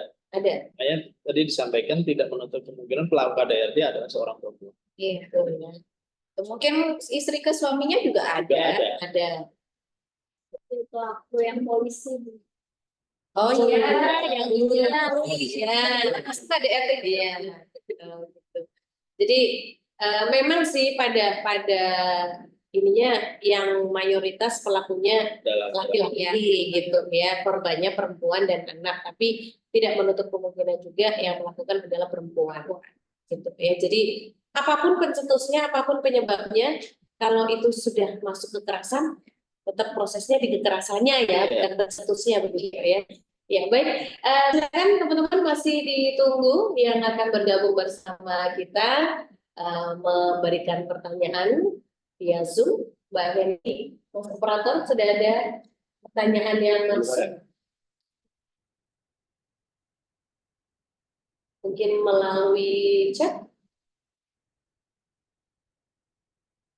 Iya, mungkin langkah-langkah nyata ya yang harus kita kedepankan ini, karena sosialisasi sudah, kemudian tadi dari kepolisian sudah melalui Babin Kamtibmas, kemudian pekerja sosial juga sudah. Mungkin ada tips-tips gitunya gitu ya supaya bisa mencegah gitu. Ada lagi mungkin. Kalau dari saya Mungkin sosialisasi, kalau misalkan pelaku KDRT yang melakukan tindakan seperti ini, hukumannya seperti ini, itu mungkin perlu disampaikan nggak ya? Supaya memberikan efek, wah ternyata, kalau kami setiap melakukan penyuluhan kan pasti kami sampaikan gitu kan bahwa oh ini undang-undang KDRT tuh begini, ancamannya begini, pasti kan kita sampaikan dalam sosialisasi itu. Mungkin tadi menarik mengenai itu tadi akar permasalahannya itu kan sebenarnya kan harusnya tuh kita pencegahan ini pencegahan ya Ibu. Jadi mungkin bagus nih untuk program pemerintah itu nanti jadi atensi pemerintah untuk apa ya, ketika ada sepasang laki-laki perempuan akan menikah, itu lebih baik mungkin ada pendidikan itu tadi Pak, mungkin Iya. setelah pranikah. Iya, agar Bisa juga undang-undangnya ditempel di ini, di Iya. apa ya? apa ya mungkin Yes. direvisi Teori kayak dan apa sebagainya, ada masukan. Itu mungkin bisa nanti juga itu. agar apa ya, ada nanti dalam pendidikan itu bagaimana cara problem solving jika terjadi ada Iya. masalah, terus pemahaman apa peran-peran suami seperti apa, peran-peran istri seperti apa yang dilakukan jika nanti ada masalah ini, masalah itu, solusinya seperti apa. Jadi mereka sudah lebih kuat secara pemahaman, secara pandangan, secara mental bahwa nanti ini loh yang akan dihadapi ketika kalian menikah. Kan kita kan selama ini kan tidak pernah mendapat pendidikan bagaimana Nah, iya. berumah tangga gitu kan. Gitu. Jadi Besok di-download aja. Ya. Download, ya, ini. ada wadahnya. Ada gitu, Pak. wadahnya. Kalau ada apa ya tadi saran dan sebagainya, Iya. update-nya dan sebagainya dari undang-undang tersebut bisa malah lebih kena. Untuk upaya pencegahannya. Iya. Jadi terkait itu mungkin seperti itu ya, pelatihan Iya, pelatihan pelatihan. menjelang menikah, kemudian perjanjian pranikah itu menurut teman-teman semuanya itu efektif nggak sih? Kayak gitu, karena banyak juga kasus yang kita lihatnya di artis saja ya, karena kita tahunya kan artis gitu ya. Mereka sudah melakukan perjanjian pranikah nih. Nanti ketika terjadi seperti ini, seperti ini, seperti ini, seperti ini. Tapi nyatanya juga realisasinya enggak ya? Gimana, Mbak Irma? Perjanjian itu kan hanya tertulis ya. Iya, Itu kan prakteknya. prakteknya yang pemahaman kita sendiri, kesadaran kita sendiri Iya. bagaimana. Pemahaman tentang menikah, komitmen ke depan itu kan hanya ada dalam diri kita dan pemikiran kita ke depan. Itu hanya tertulis, ibaratnya ya juga itu waktu kita kepikiran waktu saat itu aja. Nah itu tadi. Saat Pada itu sebelum ya. ada ini, Nah, Iya. tapi ke depan itu kita rumah tangga setelah itu. di rumah tangga ya. Ya, itu tadi komunikasi yang Iya. baik. Iya, polisi yang Gitu ya. Keduanya, Dasarnya kita tidak boleh memandang yang satu superior Iya. atau sama. bahwa Iya. kesetaraan Kesetaraan gender. gitu lah. Jadi antara si laki-laki dan perempuan sama. Gitu. Memahami perannya Iya, masing-masing. peran masing-masing gitu. Jadi Misal di rumah pun Saling gitu loh. ya tidak hanya kita laki-laki pulang kerja duduk manis, iya, istri lagi mungkin lagi nyuci atau apa, Nah. itu mungkin kita itu aja sih sebenarnya. Iya. Saling Jadi, memberi peran lah ya. Iya. tidak ada yang merasa paling, tapi saling Saling gitu. bantu. Komunikasi juga apapun, kalaupun itu ringan ya dikomunikasikan. Kita ada mungkin tipsnya sore hari ketika sudah santai, sudah mandi semuanya, anak-anak bermain, kita suami istri ngobrolnya. Karena itu pun tidak masalah karena itu membangun komunikasi ya. Tapi kalau terbiasa, mohon maaf, kalau dulu nih, zaman dulu itu kan kadang ada ibunya di dapur, bapaknya di mana. iya. Nanti begitu bapaknya kemana, ibunya kemana. Jadi nggak pernah ngobrol gitu ya. Tapi ini yang jadi sumbatan ya, yang sering Salah satu kali. yang sering terjadi seperti itu. Iya ya, karena nggak pernah ngobrol ya. Betul. Karena menurut saya malah justru apa ya, faktor yang paling banyaknya sebenarnya kalau di dalamnya itu komunikasi daripada ekonomi loh. Bu. Iya ya. Karena menurut saya ya, misalnya rumah tangga yang komunikasinya baik, ketika dia ekonominya tidak stabil pun pasti akan tetap bertahan kan. Iya. Walaupun dalam kondisi ekonomi yang tidak stabil, tapi komunikasi antara dalam anggota rumah tangga dan anggota keluarga yang baik, pasti mereka akan tetap bertahan. Karena ada obrolan. Ini ada solusi bagaimana Nah, cara betul. nyari Iya. Baik, sepertinya ada sahabat kita yang bergabung. Assalamualaikum. Waalaikumsalam. Boleh kenalan dulu Ibu, dengan Ibu siapa, dari mana Ibu? Kan nama saya Lisa dari PC Fatayat Kabupaten Cilacap, Bapak Ibu. Mohon izin bertanya. Izin, monggo. Angge, tadi sudah dibahas mengenai banyak ya bahwa KDRT adalah delik aduan, kemudian bagaimana pembuktian dan sebagainya. Nah, yang ingin kami tanyakan, pertama karena kami ini adalah organisasi wanita, organisasi masyarakat yang berbasis anak ranting atau kalau di pemerintahan itu RT RW begitu.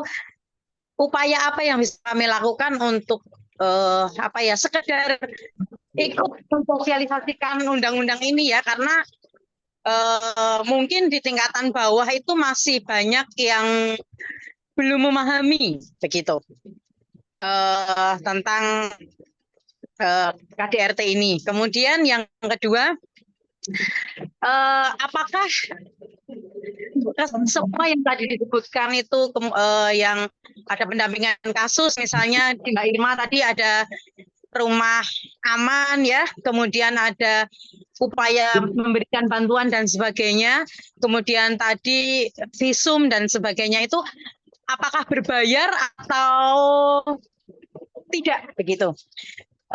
Pengalaman kami itu kemarin di tanggal 25 Mei kami memang mendampingi kasus KDRT kebetulan di wilayah pesugihan begitu. Akan tetapi korban, karena ini delik aduan, korban ini tidak mau melapor begitu Bapak Ibu. Hanya si korban ini menghendaki kami itu mendampingi di proses pengadilan agamanya saja begitu. Si korban ini setelah bercerita panjang dan lebar hanya minta solusi bagaimana cara mengajukan memproses di pengadilan agama yang tidak berbayar begitu, karena dari segi ekonomi bahwa korban ini memang kurang begitu. Terima kasih, mungkin itu dulu yang kami tanyakan. Terima kasih atas waktunya. Assalamualaikum warahmatullahi wabarakatuh. Waalaikumsalam warahmatullahi wabarakatuh. Bu Lisa dari PC Fatayat itu, Kabupaten Cilacap. Ini pertanyaannya terkait dengan langkah-langkah ya, iya tadi yang bisa dilakukan oleh teman-teman dari Fatayat NU terkait dengan kalau ada mungkin di antara anggotanya yang mengalami KDRT begitu ya. Tadi juga terkait dengan visum. Ya.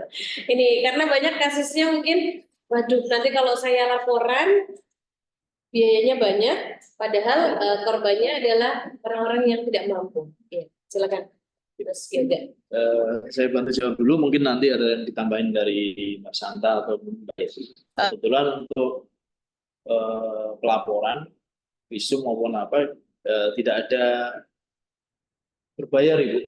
Kebetulan kami koordinasi dengan sosial terkait korban kekerasan itu, korban hanya untuk berobat saja, berobat. Jadi bukti berobat itulah yang nanti akan kita mintakan visum.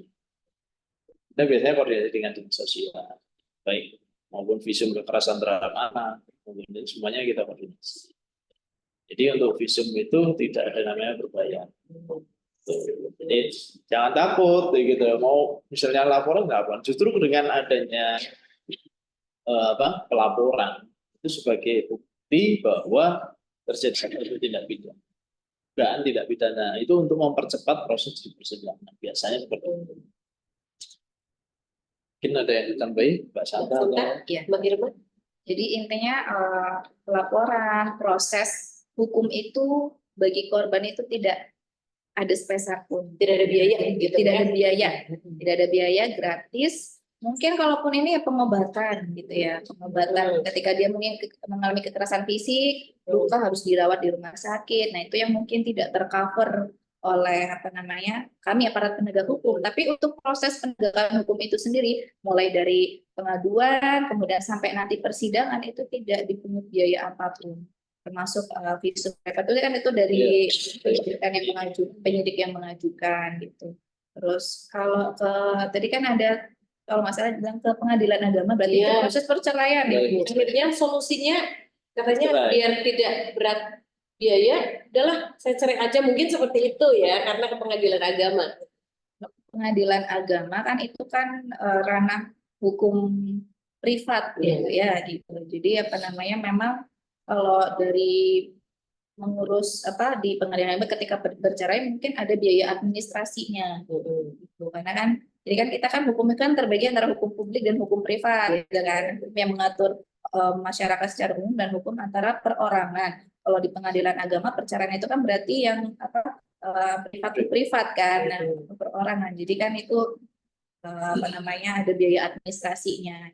Kalau kami kan aparat penegak hukum yang menegakkan hukum publik gitu. Itu kalau kami prosesnya dari awal sampai akhir tidak ada biaya. Tidak ada biaya Bu Lisa.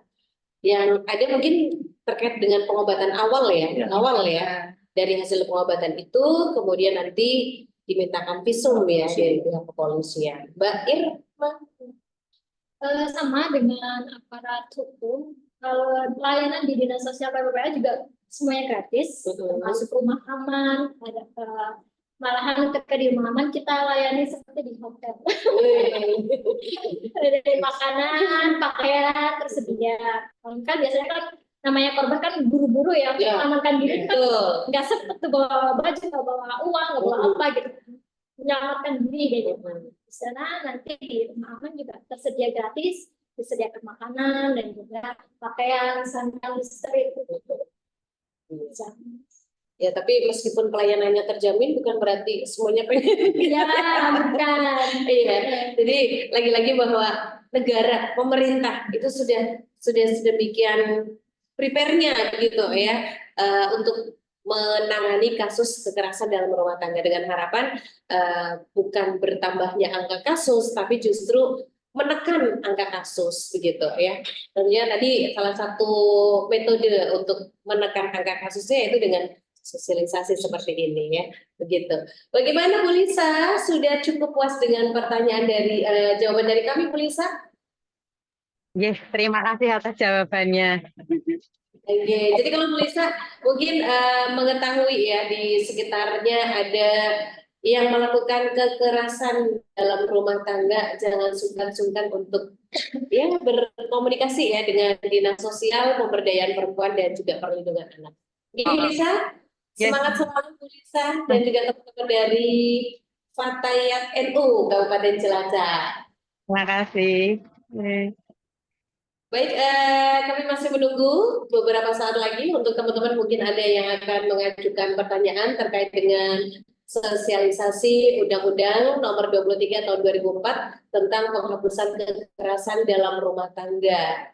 Silakan, ada beberapa narasumber yang hadir pada kesempatan siang hari ini dari Polresta Cilacap ada Mas Yoga, kemudian dari Kejaksaan Negeri ada Mbak Santa, dan dari Pekerja Sosial Kementerian Sosial Republik Indonesia ada Mbak Irma.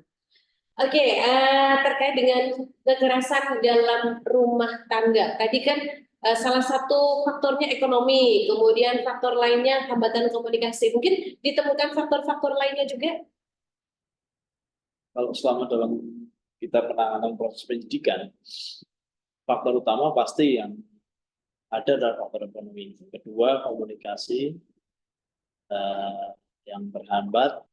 Ketiga, mungkin apa yang disampaikan tadi, pola hidup ya, dari si laki-laki ataupun perempuan ini. Juga ya kembali lagi kalau pola hidup, gaya hidupnya bagaimana, kadang itu memicu ataupun karena tambah lagi biasanya si laki-laki ini dia adalah seorang seorang peminum. Kayaknya ini ketika lagi itu gaya hidup, ya, pola gaya hidup ya. gitu. Akhirnya kan kembali lagi gaya hidupnya bagaimana ya. Untuk membuat gaya hidup itu otomatis kembali lagi ekonominya. Adalah faktor utama pasti. Iya. Jadi kembali lagi ya, putar ya. Iya, putaran Kasus terus. ini Iya. itu perputaran terus. Iya. Iya. Kemudian kalau tadi kan sempat ada penanganan kasus yang istrinya yang meninggal ya, yang Iya. disiram air keras. Kemudian, Gitu. oh gitu. Terus suaminya jelas masuk. Nah, anak-anaknya. Kebetulan si korban ini belum punya keturunan. Oh gitu. Kalau ada keturunan, otomatis nanti kan dari pihak keluarga ataupun yang jadi wali atau maksudnya nanti bisa koordinasi dengan pihak dinsos mau penanganan seperti apa apabila memang keluarga itu yang mohon maaf kurang mampu. Ini biasanya yang dilakukan apa Mbak Irma? Kalau misalkan ada kekerasan dalam rumah tangga, terus ibunya menjadi korban, terus bapaknya masuk duit ya, kemudian anak-anaknya kita bayangin yang pahit aja lah. Misalkan yang ada itu dari keluarga pihak bapaknya. Otomatis kan kita sebagai orang yang tahu bahwa bapaknya melakukan kekerasan terhadap ibunya sampai ibunya meninggal dunia begitu ya. Kemudian kan kita jadi ada rasa-rasa enggan juga untuk menitipkan anak itu ke keluarga bapaknya, itu biasanya dari langkah dari pekerja sosial apa ini Mbak Irma? Yang pertama pasti kita asesmen dulu. Ya, asesmen permasalahan utama anak ini di mana gitu kan. Kemudian apa yang paling dibutuhkan si anak ini? Apakah dia hanya butuh tempat tinggal karena mungkin tidak sekolah lagi atau seperti apa? Apakah dia butuh masih sekolah jadi harus selain tempat tinggal dia juga butuh untuk sekolah juga. Nah setelah misalkan kebutuhannya itu misalkan sekolah dan tempat tinggal, kita akan alternatifkan untuk pertama di trauma di rumah aman kita asesmen secara keseluruhan. Apakah ada keluarga yang lain selain keluarga dari bapak, ya kan, dari dari neneknya, kakeknya, pamannya atau pak dedenya gitu kan. Belum tentu kan mereka menolak juga. Hak utama terhadap anak itu keluarganya. Ya, bukan hak kita juga untuk mengambil si anak mau dikemanakan. Itu hak utamanya adalah keluarga. Keputusan ada di keluarga. Nah, nanti kita melihat, kita asesmen juga keluarganya. Ini anak ini kondisinya seperti ini, Bu, Pak. Apakah masih bersedia, masih siap untuk mengasuh anak ini atau tidak? Kalau misalnya mereka masih siap, kita akan kembalikan ke keluarga besarnya. Dan kita juga melihat background mereka juga, apakah layak untuk mengasuh, kemampuan ekonominya, kematangan ketika mengasuhnya, dia merawat anak-anak juga apa enggak, masih merawat anak kecil apa enggak. Dan kita juga perlu observasi dan asesmen. Kalau ternyata masih bisa, kita kembalikan. Tapi kalau ternyata nggak bisa, kita alternatif terakhir adalah ke lembaga kesejahteraan sosial atau panti asuhan kalau bahasa umumnya. Ke panti asuhan kita kebetulan di Cilacap kan cukup banyak juga panti asuhan. Mungkin di bawah teman-teman organisasi wanita juga mungkin ada yang punya panti asuhan seperti itu ya. Kita bisa bekerja sama, berkoordinasi dengan mereka. Kita berjejaring sebenarnya. Kita tidak sendiri, di Cilacap itu banyak yayasan sosial. Jadi kita bekerja sama mereka, kita menitipkan anak itu di situ dengan panti asuhan yang memang siap untuk menampung anak itu dengan background yang seperti itu. Jadi memang tetap ada solusinya begitu ya. Tapi lagi-lagi bahwa kembalinya ke keluarga dulu ya. Tapi tentunya ini melalui observasi, melalui ya kita teliti dulu ya begitu ya tentang. Nah betul. Iya. Baik, terkait dengan penghapusan kekerasan dalam rumah tangga, memungkinkan nggak kalau dari kejaksaan kan ada sosialisasi sendiri, dari Polresta ada sendiri, dari pekerja sosial ada sendiri. Seperti ini kita bersama-sama kemudian melakukan sosialisasi ini, ada kemungkinan gitu ya. Jadi nanti masyarakat itu jadi jelas semuanya kayak gitu, dari polisi seperti apa, dari kejaksaan seperti apa, dari pekerja sosial seperti apa gitu ya. Bisa ya, memungkinkan ya untuk kita melakukan kerjasama seperti itu ya. Tidak hanya via Zoom, mungkin nanti di lain waktu di sekolah-sekolah, karena ini juga perlu kita lakukan ya.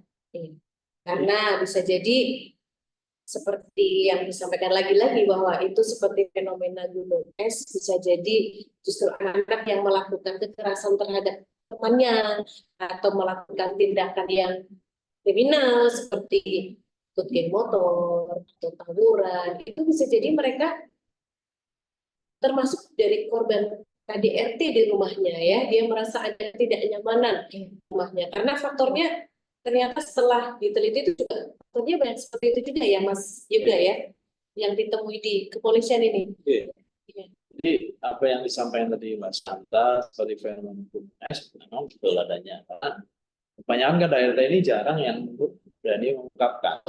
Akhirnya imbasnya ke siapa ya, keluarga, ke anak. Akhirnya terjadi, misal pun terjadi kekerasan, anak akhirnya mencari ketenangan di luar dan bergabung dengan teman-temannya.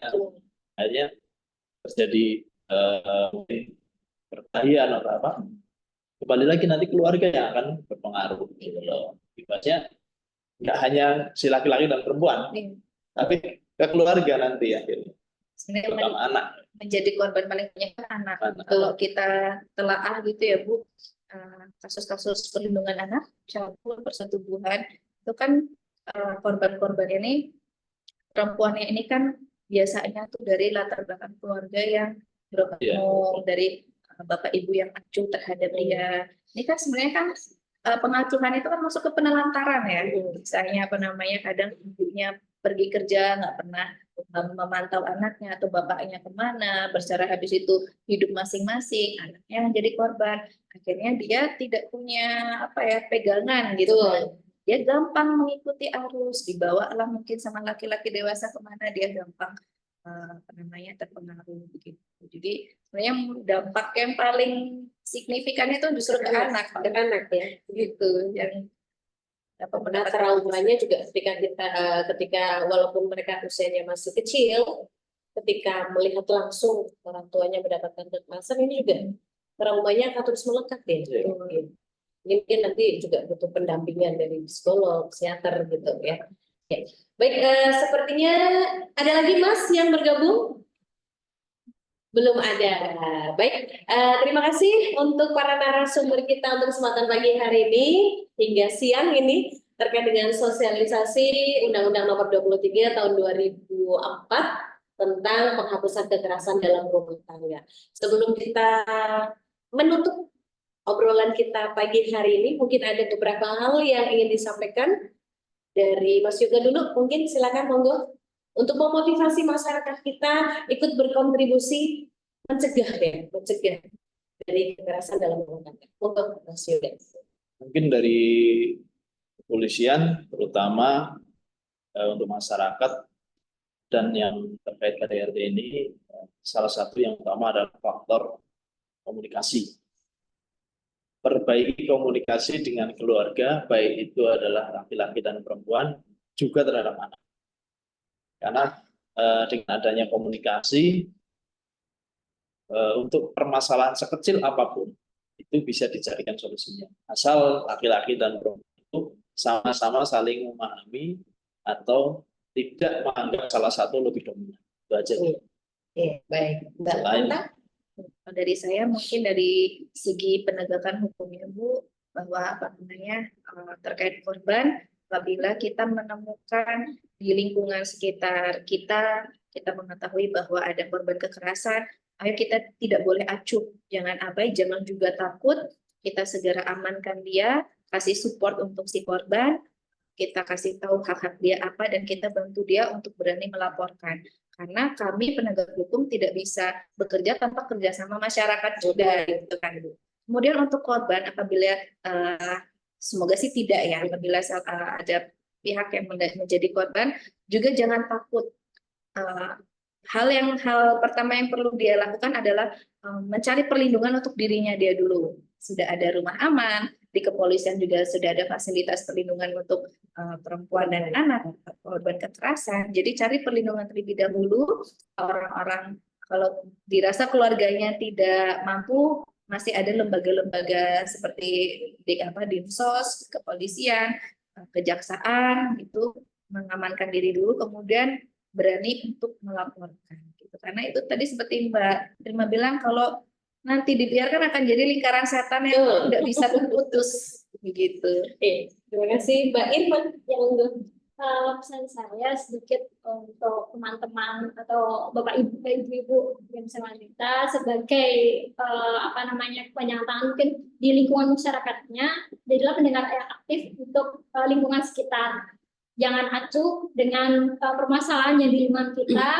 Jadilah pendengar yang aktif ketika mereka memiliki keluhan. Jadinya setelah pendaftaran itu tidak hanya mendengar saja, tapi dilaporkan. Gitu. Terus juga bimbinglah anak-anak sedini mungkin tentang anti kekerasan. Gitu. Jangan melihat kekerasan itu hal yang tabu. Gitu. Jangan hal itu hal yang aib dan tidak perlu diungkapkan atau diketahui atau dilaporkan. Tapi perlu dididik dari kecil anti kekerasan itu, baik itu fisik, mental atau psikis, termasuk seksual yang paling jarang diketahui anak-anak itu. Itu saja pesannya.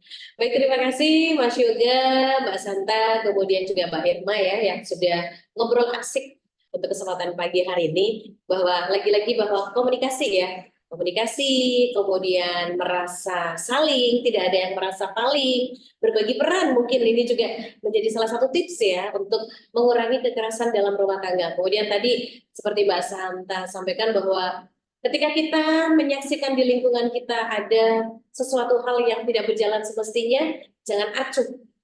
Karena sekarang faktor gadget ini juga mempengaruhi. Kadang kita berkumpul bersama, asik main HP sendiri-sendiri gitu ya. Mungkin kita sudah mulai harus mengatur kepekaan kita. Jangan lagi-lagi kita merasa itu bukan urusan kita. Jangan cuek seperti itu. Baik, kemudian tadi dari Mbak Irma menambahkan juga bahwa terkait dengan kekerasan ini kita juga bisa memberikan pemahaman begitu untuk putra-putri kita dari sedini mungkin terkait beberapa kekerasan yang ya mungkin perlu disampaikan begitu ya, tadi ada fisik, psikis, kemudian seksual juga ya, karena kalau kita lihat berita itu juga banyak kasus-kasus kekerasan seksual yang justru korbannya adalah anak-anak di bawah umur gitu ya. Baik, terima kasih sekali lagi untuk kehadiran Mbak Irma, kemudian Bu Santa, dan juga Mas Yoga untuk kesempatan pagi hari ini. Dan kali ini kita didampingi Bu Firda juga ini, karena Pak Bambang Tujiatno selaku Kepala Dinas ini juga ada kegiatan ya Ibu ya di tempat lain. Baik, terima kasih untuk partisipasi Ibu-Ibu semuanya dari gabungan organisasi wanita yang sudah ikut bergabung, sudah ikut menyimak, sudah memberikan pertanyaan. Mudah-mudahan ini jadi ilmu untuk kita semuanya. Dan alangkah baiknya supaya kita menjadi orang yang bermanfaat, jangan simpan ilmu untuk diri kita sendiri, tapi bagilah dengan orang-orang yang ada di sekitar kita. Mohon maaf apabila ada beberapa hal yang kurang berkenan. Selamat siang dan wassalamualaikum warahmatullahi wabarakatuh. Waalaikumsalam warahmatullahi wabarakatuh.